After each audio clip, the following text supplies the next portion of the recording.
Greetings, nerds. I'm painting badly again, and we're going to be discussing our favorite oil paint brands. Hello. So, we're going to separate this into three different parts where we'll discuss our favorite student grade, our favorite professional, and our favorite premium grades. We'll start off with our favorite student grades.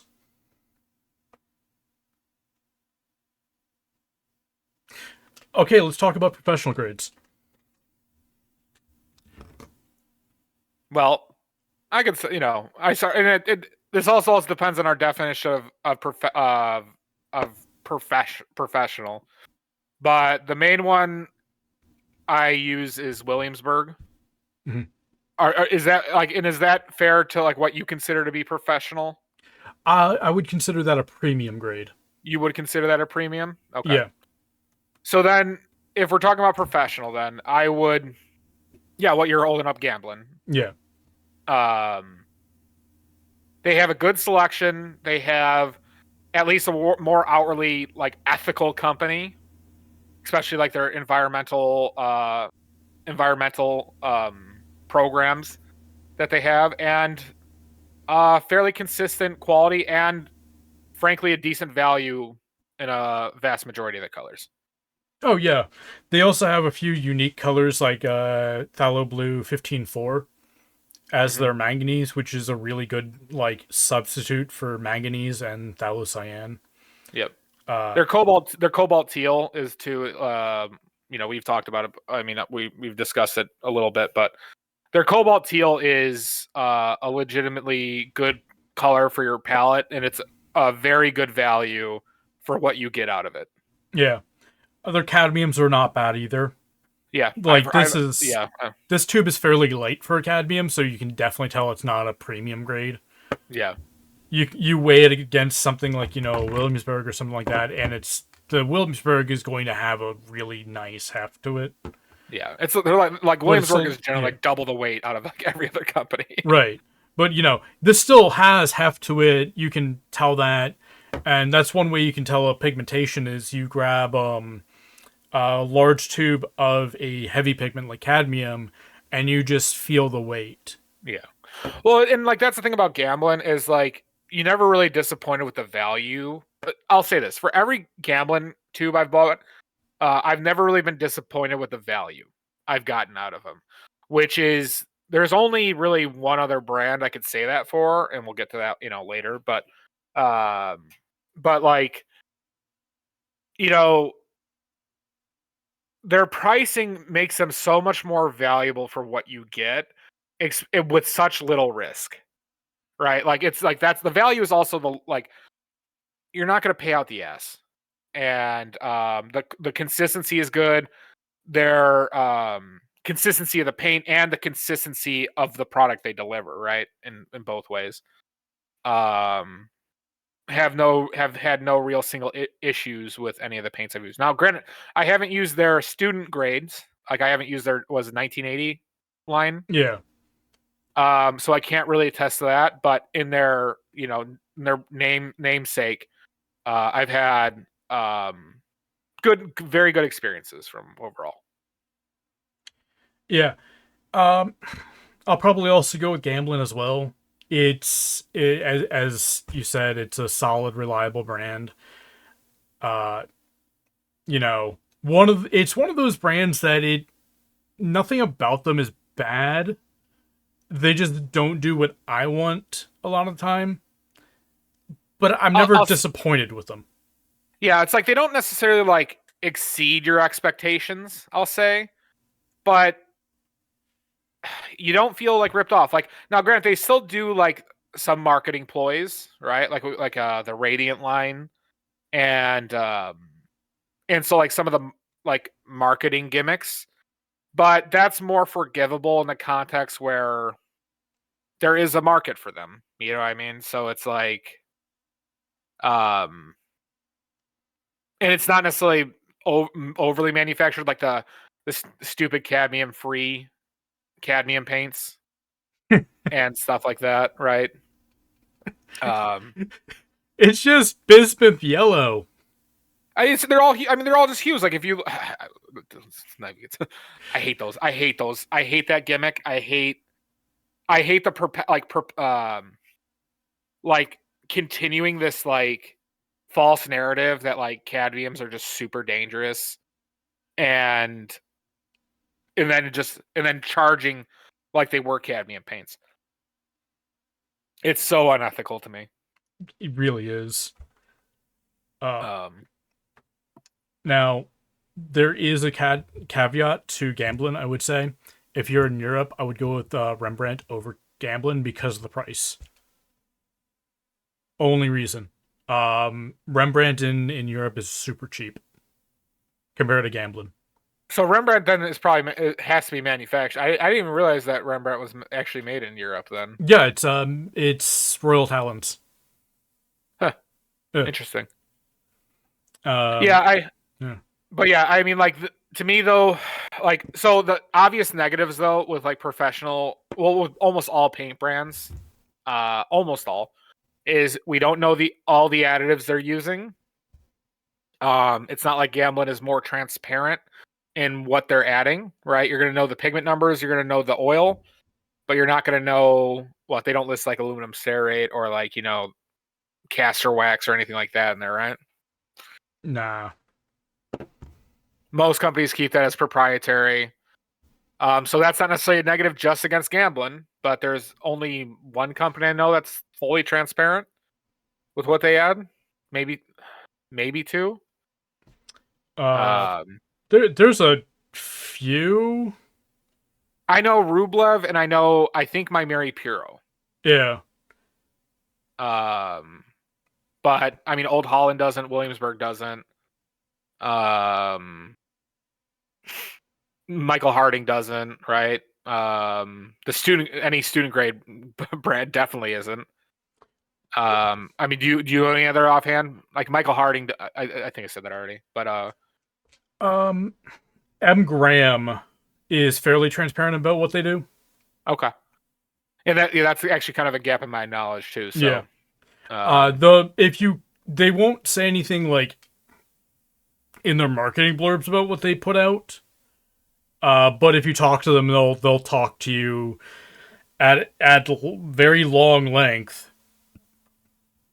about like see, what's in their paint and stuff like that. So I love that because that's what I want, right? I just mm, want to know what they're putting into there. But I mean, obviously, most companies don't because it'll like most of these. The main reason they add additives is so they could add less pigment, yeah, right? So, most companies don't want to let you know how little they're actually giving you.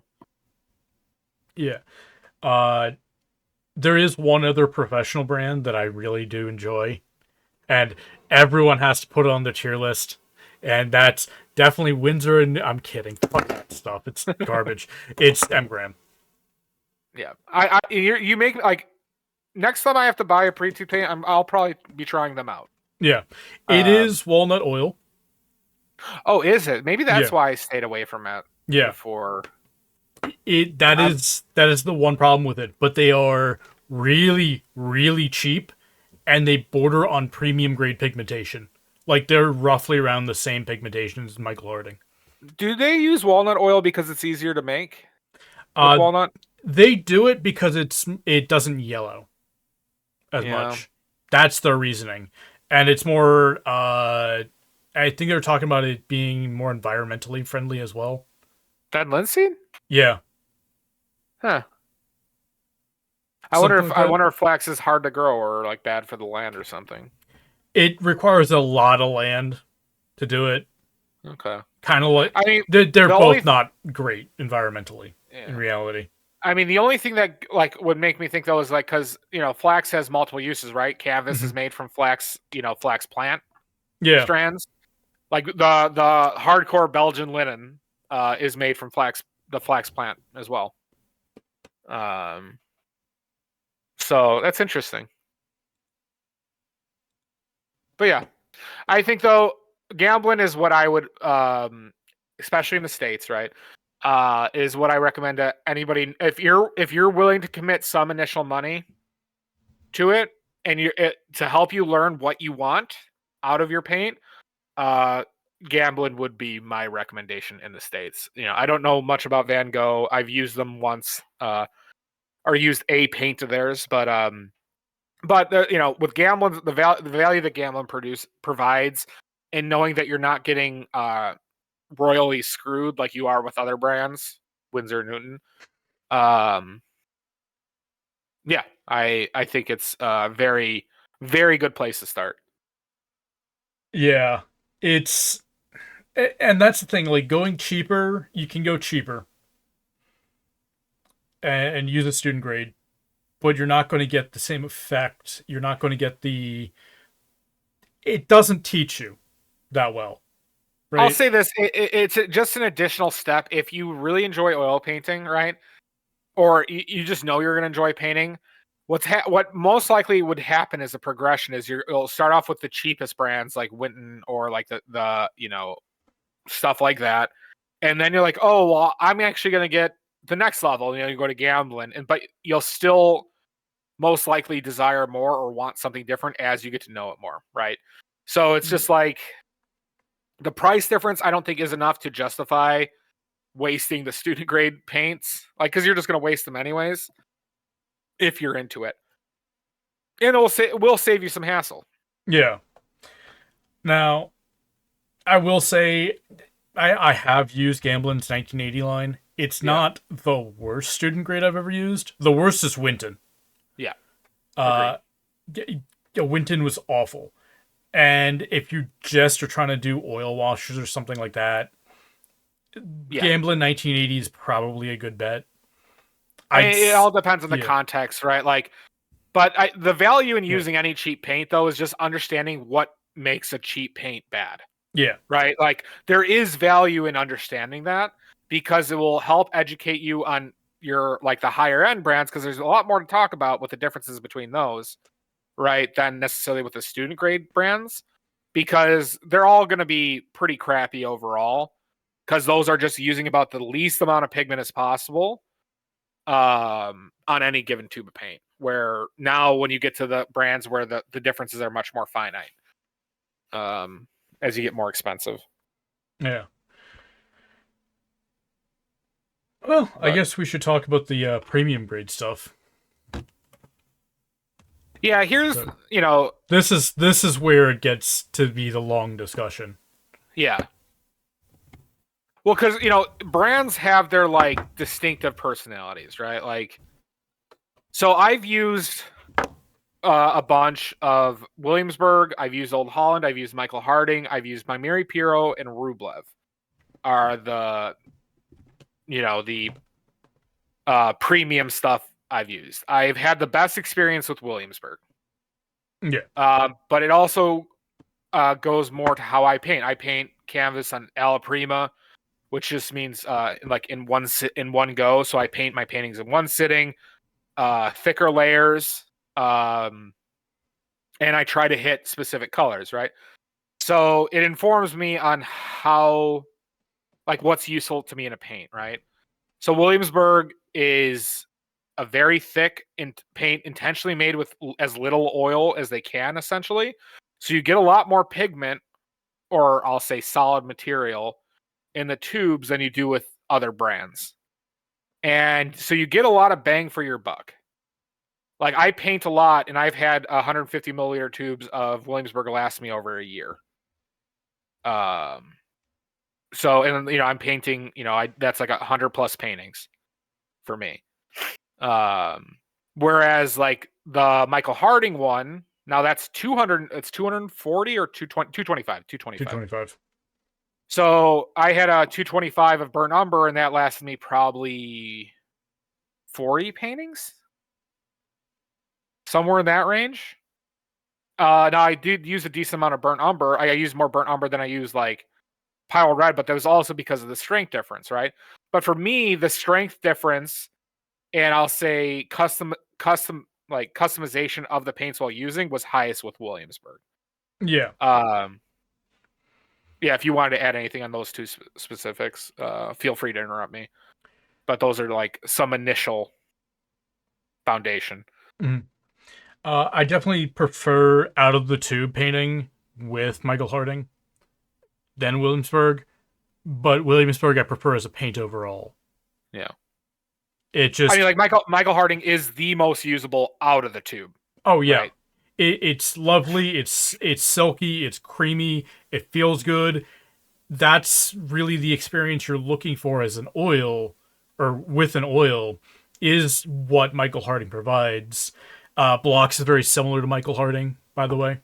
Mhm. This is just an unknown premium brand, kind of like Vasari is as well. Yeah. I mean, because the Which other premium brands that I'm aware of, obviously, are Rublev, that I have experience with, My Mary Puro, and then you have the other three brands, right? I mean, yeah, frankly, though, like we've talked about this before, but we are not Old Holland fans. yeah. Um, Um, to me, it's overpriced, supremely overpriced, and it's a company built around word of mouth about their name, and I think they have like an aura that they're fancy, or they're since they're so expensive, like the first like premium paint that somebody uses is Old Holland, and then they just kind of stick to it. I think that happens a lot. Um, is my suspicion, at least, yeah. because having used it compared to Harding or Williamsburg or My Mary Puro or Rublev, it's like by far the worst. Oh yeah, they're waxy. They're kind of gross to use. They do definitely use a little bit of wax in there because they're weird. I mean, for me, what was most apparent, and like with how I use them, is like crazy how poor their tinting strength was Mhm. for their price. So like you went through the tubes very quickly. They also have way too big of a selection, and they have a lot of like poor pigments within their brand as well. Like where Michael Harding offers a big selection that I don't necessarily agree with either. However, they do cover the right pigments well, Yeah. and so I fault them less than I do with like Old Holland. Old Holland has a lot of convenience colors as well. They, A they do. lot. They have a lot of late colors too, Hmm. Well, which bothers me. they have a lot of things that they call lake but aren't lake. Like That is true. That is true. Yeah, they refer to, I believe, Ruby Lake is Pyrrole red from them. yeah. And they have I think a couple yellows that are like that too. Yeah, because Uh, was it Michael Harding's Yellow Lake is yeah, that's Michael Harding does it too. Yeah, yeah, that's Aerolite yellow. yeah. So But Williamsburg, like going back to them, mhm. right? Like they have a very interesting company history. I think they're a very well run company. Um, and like they have very good resources and material available regarding their paints, where you don't see that with a lot of like the more corporate, I'd say, paints, as in Michael Harding or Old Holland, right? Um, but like getting to what I consider the best, being Rublev, and my experiences with My Mary Puro being pretty much the same, except I just had less information available from them, right? Rublev, they only use oil and pigment. They tell you what oil they're using. Um, you don't know the exact amount of oil. Well, they do tell you the absorption rates on their site, so Yeah, you could calculate that amount based upon that. Um, they're expensive, but it's not obscene for what you get.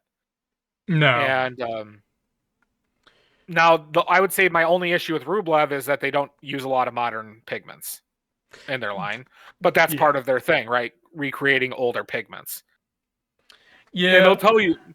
Sorry, one more thing, and they'll tell you if a pigment is not light fast, that they do offer. yeah. With Rublev, I wish that they offered a lot more of the more modern stuff. Yeah. And I have had issues with separation because they don't use stearate. Yep. Um, I mean, but that is the trade off, but I mean, I don't necessarily view separation as necessarily like a negative. Can be a pain in the butt. But you could remix the oil into them. But yes, it could be annoying. yeah, it's very annoying when I keep all my oil tubes like that Yeah. because the oil will come to the top. Yep. I don't do that with Rublev because Rublev tubes, if I do that, it will just be a dry powder coming out. Yep. That's one problem I have with them. Well, especially with their line too being like, lead white separates quite a bit. The Yeah. natural earth colors will separate a bit. However, their their umbers won't. I've noticed this. So they make their umbers with some stand oil, bodied oil in there, which helps improve like sinking in and like kind of the finish of it. And having made those myself, never separated on me. Huh, that's No issues with interesting. the umbers. Yeah, Yeah. and that's with raw and burnt. I should try out Uh, their burnt umbers because I'm yeah, looking for very specific type of burnt umber. I would suggest checking out their Blue Ridge burnt umber. Yeah, that's And I probably what I'll be and I buying. and the yellow ochre I made from them has considering I make my paints with just oil and pigment, there's only a few that I have separation issues with. Right. I didn't have separation issues with the Pyrols, quinacridone, ultramarine blue. Well, very minor with ultramarine blue, but not bad. Um, None of the umbers, ivory black, don't have the issue with. I don't have the issue with titanium white. I have the issues with the pigments that naturally want to clump up together. So that's the lead white, bismuth colors. Yeah, every bismuth pigment, every lead white, cobalt colors will, and chromium oxide green had the separation issues. And sorry, orange molybdate a ton, but that's another lead color. Yeah. Plus, who uses orange molybdate anyways? I used it before I knew, Yeah.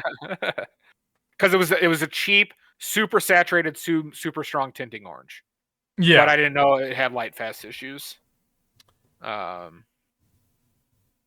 It, when I got it and made it, it's also one of the few colors I actually don't have in my collection. Fun fact. I think Rublev sells it for $10 for 100 grams Yeah. or eight. That's I why I got it. it's on my list of things that I probably should buy, but I'm trying to collect things that are at least a 7 on the blue wheel scale. Yeah, it's if it didn't have light fast issues, I would use it over Pyro Orange. Hmm. But because it's pretty much the same color as Pyro Orange, and it's probably more opaque than Pyro Orange. Pyral Um, orange is semi-opaque. yeah. Orange Molybdate was it wasn't fully opaque, but it was more than Pyro. Yeah. But like as good a tinting strength. Oh, Orange Molybdate is a stronger tinter than Pyro Orange, which is saying something. That's a huge say. If you Yeah. don't know how strong of a tinter is, uh, Pyral orange can dominate anything in very I would small I amounts. I would bet if you put all that paint out, if you squeeze out all that paint on the tablet, on your table, I should say, and that's Pyro Orange, right? Yeah. Yeah, if you put that Power Orange and mix in it, the orange would dominate all of those. Hmm. Probably like even with the titanium white, which is another strong one, but that one is definitely like that one from Harding is going to be diluted down a little bit. Oh yeah. So is their titanium white, but Yeah, which that's a safflower one I bought by accident. yeah. I don't recommend safflower titanium white. Yeah. Actually, I don't recommend safflower for anything. Yeah. Um, It's not too bad if I'm using it on miniatures, but if I'm using on canvas, that's a problem. Well, I read something about the not just the yellowing properties, but the light fast properties change in safflower quite a bit, Hmm. Oh yeah. which I did not know. Oh yeah. It definitely does. Uh, Um, which there is a brand, by the way, that uses a mixture of linseed and safflower, and that's called Richardson Shiva. yeah, as I told you before, I never saw a convincing reason why you mix oils, but you know, they do it. A lot of Yeah. companies do it. um, But yeah, like there's an interesting video about like the fat over lean rule regarding the oils and the flexibility you need. So it's like be aware that the oils have different toughnesses and durability, right? When dried, I didn't know clove oil was brittle, or Yeah. poppy oil. Poppy oil was brittle when dried. Um, yeah, I think was it also lavender spike oil can be a little bit brittle too. Well, that's a solvent too. Yeah. Um, but yeah, but sorry, getting back to the brands. So like if money wasn't an object, I would be. So if I had my choice from any paints in the world, it would be Rublev for the specific colors I use. So like from them, it would be their burnt umber, their ultramarine blue, their lead white, their titanium white. Um, but they don't offer the modern pigments I use. So they don't offer they don't make phthalo blue, they don't make quinacridone magenta, they don't make pyrrole, they don't make bismuth. So then I would get those from Williamsburg. Yeah. Um, if I had to buy. Um, but then however, if I had to use a palette of just one brand, like if you force me, you can only have one brand, it would probably be Michael Harding in that case. Yeah. I'm kind of on the fence because Michael Harding is very good. Like, but at the same time, there's a couple like Blox's Burnt Umber. I prefer to Michael Harding's Yeah. as an example there, and but one problem with Blox is they don't have an actual quinacridone magenta. They have a PV19, but not a PR122, Huh. Interesting. which bugs me. Now, But where like, is is Blocks like linked to any other company that I'm aware of, or they're their own company. are they newer? No, they're fairly old actually. It's just they're very Interesting. unknown. Yeah, are they maybe they're regional? Well, I mean, it is. I bought this in the U.S., but I believe Well, they're I mean, like, Netherlands. is it like an East Coast thing, or is it like it's like I Maybe. don't think it's a Midwest thing. Um, because like there's like some outlier companies like what was it, the Blue Ridge Paint Company, right? There's Yeah. that one in New York. The what was it RGH. RG RGH? That's it. Yeah. Yeah. Which are kind of regional a bit, or they're more just well known in the East Coast. Yeah. Um, but I haven't tried it. I can't really vouch for them. But um, I've used Blue Ridge before. They're yeah, I mean they're a local paint company. Of course I have. yeah, you're right by them. Yeah, Yeah. Um, and so I've tried them. They are good for the price, but I still prefer gambling. they were the ones who did a mix, right, of walnut and linseed. Uh, Right? I think they do. I think so. Yeah, Um, which that I don't like mixed oils as a whole. yeah, right, It's okay. So walnut has the benefit of not yellowing as much as linseed. right, Cool, and but longer it's drying time. longer drying time, which hit or miss. Right, That's entirely your opinion. But it has flexibility issues compared to linseed oil. yeah, So you do have that trade off of it does yellow less, and when you compare them at the long term testing, it's considerably less yellow. Yes, which okay, that for me that's what matters. I'm on hard surfaces, so flexibility isn't as much of a concern. right. On miniatures, yeah, Yeah, flexibility is yeah. shouldn't be a huge issue, but And when I do canvases, I'm typically doing wood panels yeah. or Well, copper. I will. Copper, yeah, not as big of an issue. Wood, it's just as big of an issue. Yeah. Um, I'd say it's less of an issue than it is with canvas, but it's still a big issue. I mean, I would say, all right, yes, but I think it's like the difference between like canvas being, if we were to put it numerically, like canvas being like 90% and wood is probably like 80. Yeah. You know what I mean? Where it's like copper is like 10. Yeah, You know. exactly. Because I do paint a lot of like copper and aluminum panels Yeah. because I get them for free. So Do you? yeah, Oh, I didn't know that. scrapyard. Is it from that stockyard, huh? Yeah, just the scrapyard. They'll just hand me a couple pounds of it for free. Huh. That's So nice. yeah, um, because like they could recycle it, yes, Yeah. but I'm coming down there every couple odd weeks to buy scrap metal for art, Yeah. anyways. So they'll just sometimes just hand me some like they are too small sheets, and it's going to like cause problems in the machines, anyways. Right. They're And like it's like it's that big, probably like a dollar worth of copper at most. right? So yeah, they're handing me like $1 worth of copper for free. Yeah. Cool. They're these little sheets that I use all the time. Yeah. I paint them. That's cool. Yeah. I yeah, that's interesting. Uh, Like, and then getting back to this though, is I think the moral of the story here is like you always have to approach these paint brands with a discerning eye, right? Like know that these companies are businesses that are in the business of making money, right? First and foremost. Now, to the extent that they do that is very different, right?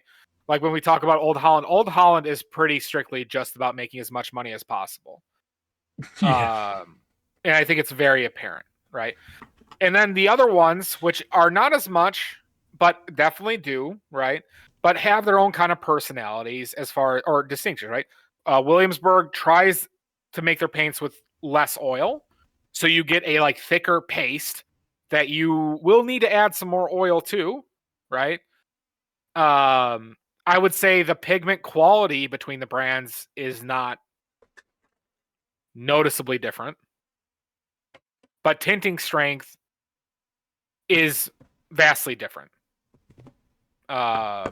Especially from color to color. Like one of my big tests, you know what I used to do is I used to buy the same. So I bought burnt umber from every company. I did this for burnt umber, titanium white, ivory black, ultramarine blue, for Harding, Williamsburg, and Old Holland. And it was either on three out of those four, it was Williamsburg, but that's because I liked the thicker paint for what I did, and I felt like I was. And plus, Williamsburg was the cheapest out of those options for me, so Yeah. it felt good all around. Now, the one difference is I don't like Williamsburg's burnt umber. Right, the colors I don't like the color, and you like it could sink like it was back when I was using solvents too. It would sink in more because there was less oil, so you needed to add actually a good amount of oil to that if using it for general painting. Where Michael Harding's, I like their color better, but I just had to use a ton of it relative to the Williamsburg paint. So, Yeah. I mean, does that summarize like kind of how like not necessarily my specifics on the brands, but like how you interpret the difference between brands? Yeah. Very much so. I pretty much we have the same opinions on all of this. Mm-hmm. The only thing is, I'm not a huge fan of my Mary Piro. So I use two But colors of them. mhm. I use their ultramarine blue and I use their cadmium yellow lemon. And both of those were the best experience I had with them out of a tube because I'm almost positive they were only pigment and oil. So I never used a cadmium yellow that was like that, but it was very similar to the bismuth vanadate light, from Williamsburg as far as like the tinting strength and like now it was expensive. However, I didn't buy those. My dad bought those in Europe where they were like the Williamsburg price in Europe. Yeah. So he got those tubes for like I think he got them for like 28 euro. That's not bad. Yeah, for I think he got the cadmium for like 28 euro. I think he got the ultramarine blue for like 18 or 19. Mhm. And it was by far the best ultramarine blue I had used. Like between all the brands, the worst ultramarine blues I've ever used was French ultramarine blue from Williamsburg and every ultramarine blue from Old Holland. And I tried 3 different ones from Old Holland. They The like their ultramarine blue deep, and another one. they have like 5. It's yeah. ridiculous. Um, so I do a very similar test, but I use cobalt blue for my testing. Yeah. The reason why I use cobalt blue for testing is because it's such a low tint strength that you can easily detect the pigmentation of it. See, that's smart because, and I didn't really think about it like that back then, but using a weaker tinting strength pigment for that test is a much better indication. Mhm. Because like And doing it on pyrrole red is kind of meaningless. Doing it on titanium white is kind of meaningless. But yeah, doing it on cobalt blue, like a viridian, like a real viridian, things like that would make a lot of sense. genuine Terra Verde. Yeah, yeah. But the cobalt blue, that's the because it's such an expensive pigment. The test is always super super expensive to do. Oh yeah. I mean, because what is Old Holland's like 40 mil of that? Probably $65. Something around there, yeah. Yeah. Williamsburg's is probably 50 to 45 to 50. I paid 35. That's not terrible. Yeah. Michael Harding's is probably around the same price as Old Holland's in that case. I paid I think 40 for mine from That's Michael that's Harding. surprising Yeah. for the Harding. Okay. Yeah. It's but we're still talking about the 40 mil tubes, right? Right. I mean, Which are these are the small tubes. 35, 40 mil tubes, and it's expensive. It's very expensive. Yeah. And I have more cobalt blue than I need. My Yeah. favorite cobalt blue was actually from M. Graham. Uh, Yeah. I mean, for what you're telling me, it sounds like a very good choice for that price. Like for that price, frankly, it kind of reminds me of how I speak about Williamsburg, right? And my yeah, experience with Williamsburg. But Williamsburg also just has. I mean, a lot of these companies do have really interesting. I mean, Michael Harding has a really interesting history. Williamsburg has a really interesting history because a lot of these were started by a single person making them in like their apartment, and then like supplying their friends, and then word of mouth spread, and they just created a demand to the point where they could create a company. yeah. And Um, then Golden bought out Williamsburg, yep. Well, when the and owner, and that was when the owner died, right? I think so. Yeah, and Yeah. Golden just wanted to keep the company around, so they're owned by Golden, but they're their own company See, still. I really like that. Feels like a good faith move, right? Knowing Mhm. that the product is good or the company is like handling themselves well, and that they don't really need to mess with it. Yeah, they It's not just about the money. they got the benefit of having Golden, which Yeah. means they have much better supply distribution. Right. Because Williamsburg really wasn't a very popular brand. Now it's a very popular brand, very well known. Well, see, Uh, speaking of that, the point, I think it was yeah, just very regional, yeah, but it was in New York, right? So it's just like in the heart of New York City, or not in the New York, but it was what I forget what borough it was in. But I watched a video where there's a guy who was like a loft painter, Susquehanna? like he in an area that was like where all the artists had these awesome, huge apartments, but it was dangerous part of the city. So there's this guy who was grandfathered in, and on the bottom floor of that building was the Williamsburg factory when it first started. Yeah. I think they Uh, moved it over to New Berlin, yeah, which is where I don't Golden's I now. don't think But they're operating out of there anymore. Yeah, but yeah, it was just like, but that's where its roots were, right? So it's yeah, like, um, I'm such a, I'm newer painter that like I don't know, like in the '90s, right? What was available, right? Was Williamsburg, because like they carry Williamsburg in Blick stores in the Midwest, which is like an art store chain, yeah, and they have the cabinets of Williamsburg. They don't care. They have a cabinet of Old Holland, but they don't have Graham in store. They don't have Harding in store. They don't have blocks in store. Um, they have, of course, like Gamblin. They have Windsor and Newton, but yeah. they do carry Williamsburg. The closest Jerry's to me, they don't carry blocks in store. They don't carry Michael Harding. They carry Williamsburg. They carry Old Holland. And they don't carry Graham. So I have to Interesting. order them online. So you're talking about Jerry's Artorama, correct? Yeah, I didn't know they actually had storefronts. yeah, they do. Huh. They're North Carolina based. I like that company. Yeah, I They have very good price. I mean, the best prices I've ever seen on any of these paints is Jerry's, by the way, Yeah. for people buying. And they have the selection. You can get every color of Williamsburg in all the sizes at Jerry's. Yep. For Williamsburg at least. You can also now get them the same thing over at Blick, and they'll have the same price. Okay. Well, to Typically, compete, right? Like, yeah, you know, they're competing. Like whenever one of them has a sale, the other one goes on sale yeah. too, and they'll be the exact same price on sale. The only reason why I'd go to Jerry's is because the closest art store to me is like 2 hours away, Yeah. and it's Jerry's. So, whenever I make the trip out there, I go to Jerry's because Yeah. Blick is 3.5 hours away. Yep. Blick started in Illinois. Yeah, under the name Utrecht or something like that. Yeah. Utrecht. Well, no, Utrecht. no, they acquired Utrecht. Oh. Huh. It started off as a Blix because the guy's name was Dick Blick, like Richard Blick or something. Yeah. Okay, and we have to also put that out there. The store that has the best name is Dick Blick. Of course. Yeah. Of course. Now, I do appreciate the absurdity of a guy naming his store Artorama. but it's hard to beat Dick Blick. Yeah, and they're very aware of their name. Yeah. They make a lot of dick jokes. As they should. Yeah. Here, I want to double check. I want to make sure I'm right about that Dick Blick because my understanding was that they acquired Utrecht, and it actually wasn't that long ago. I thought it started as Utrecht and then kind of evolved into Dick Blick, and I know they were two different companies. Yeah.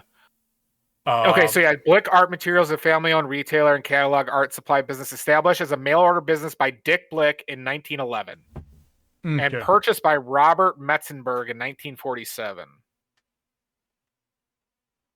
Yeah. Okay, so then the company operate. Okay, wait, hold on. Blah blah blah. They have some stuff on Utrecht here. Blick's Utrecht brand products include handcrafted paints, mediums, and brushes. The company, okay, and purchased from the arts and 45 acquired in 2013 from Utrecht Art Supply. So I think they acquired Utrecht in 2013. Okay, yeah, that makes sense. Yeah, that was before I started painting seriously. Yeah. So. Yeah, because I remember looking that up because I was curious because like I didn't think that subsidiaries Utrecht Art Supplies, so that makes sense that they acquired them and then made them a subsidiary. Yeah, because like I looked it up and I noticed that they carried Utrecht, but I wasn't like I didn't see the brand anywhere else, kind of. And then I remember like somebody telling me that like, oh yeah, Blick owns Utrecht now or something, or they acquired them. But anyways, yeah, it's Galesburg, Illinois is where it originated. Yeah. Anyways, yeah, that's our opinions about the paint. Say no to Winsor & Newton and Old Holland. Yes, always. They're terrible paints. Don't support shitty companies. Like, don't support shitty companies that don't give a fuck about your experience. Yeah. Winsor & Newton paint is not very good. It is not worth the money. It is. Yeah, it's terrible. Yeah. I only have 4 tubes, and those 4 tubes. Literally the only reason why I have a cadmium lemon from them is because it was $6. Yeah, I bought them before I knew. Essentially, like that's just really what it is. And like they have the ownership of that, like the naive buyer, right? Like that's just what it is. They have the name. Old Holland has the name for the naive person willing to spend money on their paints. That's really what it is. Old Holland is basically the whole I want the best, finest paints ever made. Well, that means pay the most. Right. It's the people who think just the higher cost means better. Right. Automatically. but it's like it's empirically a worse quality paint. Oh yeah. Like not just like just being not on matters of subjectivity, empirical like tinting strength and value, and like the quality of the catalog. You can see, actually, we can just compare. That's the wrong one. That's the correct one. We can compare the two here. Like, you can see the lack of pigmentation in the caps here compared to both the same pigment. Yeah, you see how you can see the color much more on that one because there's just less of it there. So you're seeing the yeah. I mean the other test, and if you want to test it at home, the easiest test in my opinion is mix a little titanium white, try and do the same amounts of each, and look at the color difference. Oh yeah, that's a good pigmentation test. yeah. There's a lot of ways to test pigment. Yep. This is just terrible. It's just so low pigmentation compared to Michael Harding. Yeah. And yeah, transparent brown iron oxide, fantastic for oil washes, grimdark. Oh, love it. That's like the same color as like chestnut, right? The chestnut ink back in the day. No, that's actually benzimidazoline brown. They're Oh yeah, that's right. Yeah. You were telling me. Transparent maroon from Winsor & Newton, which is the only oil paint I found that has a PBR 25. Yeah, they had a surprising amount of benzimidazoline pig. Like I was going through their yellow line, and the amount of benzimidazoline orange that they used in that line was surprising. Yeah, and benzimidazoline orange fades. Very much so. That's what they. I think they had 5 yellow. I just only made it through the yellows. I think they had 5 yellows with it. God, that's yeah. Too many convenient colors. That's not Winton, by the way. That was their line. But yeah. Yeah. Anyways, thanks for joining me again. As always, it's fun to have you on. Yeah, no, I love talking about this and happy to do it whenever. Yeah, and hopefully this video was what I hope is that you get a bunch of people like Winsor & Newton stands who just like make preposterous arguments in the comments, because you might. People see this, because this will offend some people who just for some reason love it and can't look at it like in any other way. Oh, 100%. Especially since we both just called Winsor & Newton terrible and Old Holland terrible. Yep. Oh yeah, there'll probably be some Old Holland. I mean, you get the right person who spent thousands of dollars on Old Holland, and I could see that pissing them off. But it's the best paint. I mean, true, because it is the most expensive. Exactly. See, it means it's the best. Yeah, exactly. Yeah. Yeah. Because we need, like, in watercolors, it's like the Sennelier people. Oh God, not them. Don't tell me we're gonna have to do another video together about brands that have cult followings. I mean, because that's really what it is, right? It's just like clicks again, and like people get blinded from like the use of the discerning eye, right? Like, I don't know. It's interesting. It's psychologically it's interesting. Oh yeah, definitely. But yeah, that's the end of this video. Yeah. But yeah, man, I'm happy to do this whenever you have topics and you just wanted to, have like a go back and forth. Happy to do it. I enjoy these talks. I do too.